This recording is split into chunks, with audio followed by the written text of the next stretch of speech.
Good afternoon, everyone. I must say I'm very happy to be here. And this one day I've learned a lot and met a lot of lovely people. I think I want to thank the guys who organized for this. Very good job. Um, I'm Latif. I work for Northern Rangelands Trust as Head of Governance and Peace. Actually, it's the only place I've worked in. I went straight from campus, worked for Red Cross as a volunteer, and joined NRT. And I've never left. I don't think I'm leaving. I want to talk about the story of NRT and conservancies. And I want to talk about partnerships from the community's point of view. How are these partnerships impacting on the communities? And how are communities using these partnerships to better their own lives so that we get the other side of the story? So I'll talk about NRT briefly and what NRT is. NRT started in 2005. I'll talk about it later. But this is the space that we operate in as NRT. We cover about 10 counties, about 5 million acres of land. And it's a space that holds about 15% of the rhino population in Kenya. The same space holds about 60% of the grave zebra population in Kenya. We host over 90% of the world's hirola population. We also host about 10% of the elephant population in Kenya. And this is all community land. All those figures are in community land. And we also have a different species in our land that a lot of animals don't know anything about. The people. We have about 16 ethnic groups in northern Kenya, very colorful people. The butterfly nation, the Samburus, the Maasais that are very well known. And then we have the Rendiles, the Boranas, like me, I'm a Borana, little known communities of the Ndorobos, the Somalis, Turkanas. And these people are all pastoralists. They have this adopted traditional economy that's pastoralism that has been in a steady decline for a lot of reasons. I won't say including climate change because I'm in America. So, but anyway, they're very comfortable, but the problem starts when young men like me wants to get married in northern Kenya. When there's a guy who wants to get married in northern Kenya, then some cows have to be stolen. And this is one of the biggest problems that we're facing. One of the biggest challenges that communities face is conflicts with each other because of cattle rustling. And you want to get married, you go steal some cows, take to the father of the lady, and you get the lady. And that's how it is, yeah? So, but the other challenges that they have is years of political marginalization. The northern Kenya has history of marginalization from successive governments. Rangeland degradation, among many other challenges. So I talked about the traditionally adapted economy that is pastoralism. You can look at the land. And briefly, I'll just mention that almost 75% of the land is degraded in northern Kenya.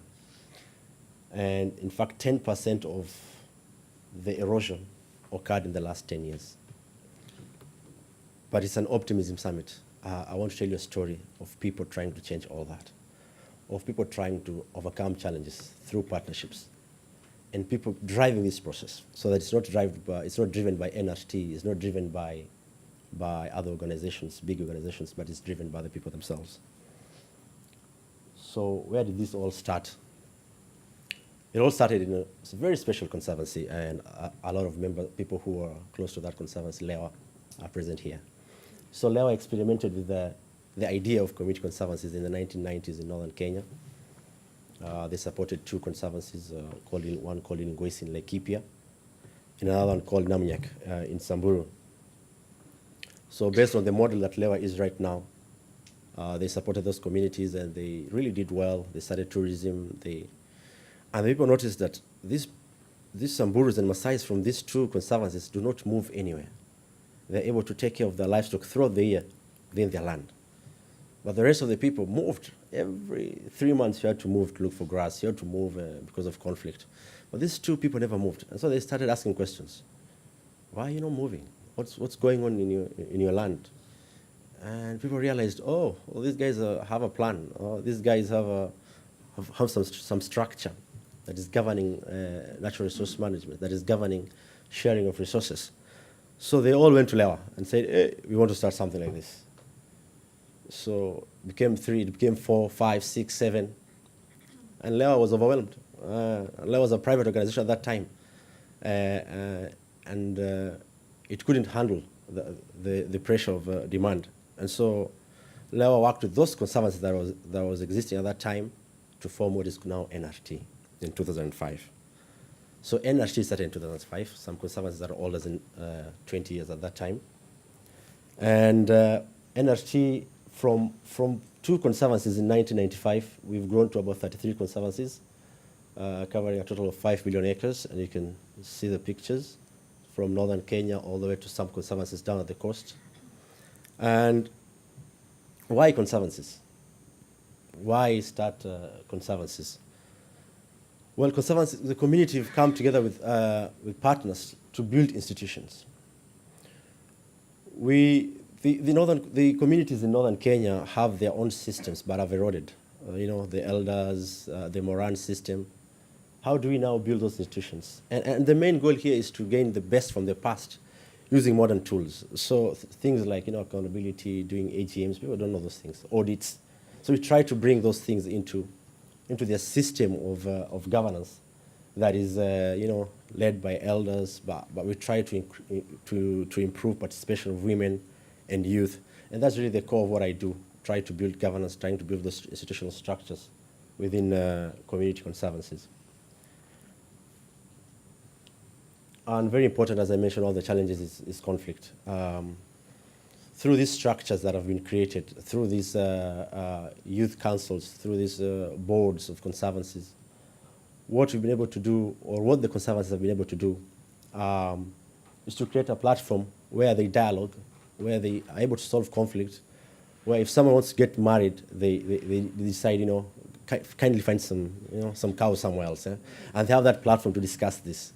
So we've been able to really, and this is one of the biggest achievements I would say communities conservancies have had, is that they've provided a platform for them to discuss among themselves and solve conflicts amicably. And the other thing is protecting wildlife. I'm sure you're all aware that over 75% of wildlife in Kenya are outside protected areas in community lands. And these people have been living with wildlife, but what we've done is we've tried to innovate some tools like monitoring systems that are simple, that are able to be run by communities themselves. And we try to make it as simple as possible where they can use it to make management decisions. And that guy is a scout. He's been trained by Kenya Wildlife Service, the national government body that is in charge of wildlife management. He's also been armed by the Kenya police, and they get all the ammunition from the Kenya police. And NRT, we've tried to come up with that monitoring system that they run themselves. So he goes around every day collecting data, and at the end of the day, or at the end of the month, the board questions why there's reduction in elephant sightings, why there's increase in human-wildlife conflict. And so what does this mean? So they sit together and discuss, and NRT and other partners, we are there to kind of break it down for them. And this other graph shows the proportion of illegally killed elephants. You can see from 2012, it was at 81%. It was the highest, but it's been on steady decline. In 2015, it was 38%. In 2016, is 18%. So this is all the work that is done by communities themselves. And again, to support the pastoralist economy, most important thing is grass. And as I mentioned, there's been a lot of degradation, and we want to regain the best from the past through modern innovations. And so these are a couple of women who are doing seed harvesting, something new. We never looked at grasses. I was a herds boy back 50 years ago. But during that time, grass is just grass. It's nothing. It's not a plant. but we're changing the mind shift to think of grass as, people have tobacco, people have coffee in central Kenya, but what we have in northern Kenya is grass. And we have to think as grass as coffee. We have to think as grass as our pyrethrum or as our rose flower. And so this is the mind shift that we bring into communities. And we have very simple management tools. We're using traditional systems of maintaining the rangeland, traditional systems of planning grazing. But what we've brought is the modern innovations of, can you map that out? And can you use your governance institutions to really strengthen that make sure that those plans are being followed? So this is the thinking that is happening. And this communication, these conversations are happening within the communities. And it's very encouraging to hear our women who've never gone to school talk about climate change. And our women think, they take care of livestock. So they say, we used to graze 5 kilometers from our village and come back by 2. But now we have to go like 40 kilometers. Our Morans have to go out throughout the year. There are Morans who go out throughout the year and never come back home looking for grass. So these are discussions that they're starting to talk about. And things like bunching, things like monitoring systems of the vegetation, the land cover.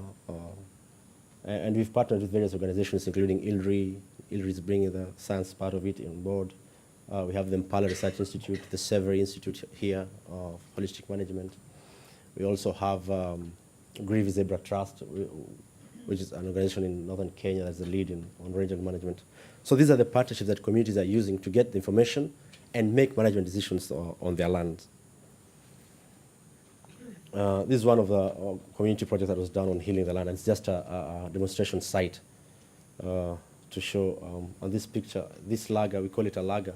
The erosion there is about 5 feet, but it's grown. So things are very simple tools like gully healing, and then you try to do it on a large scale on the land.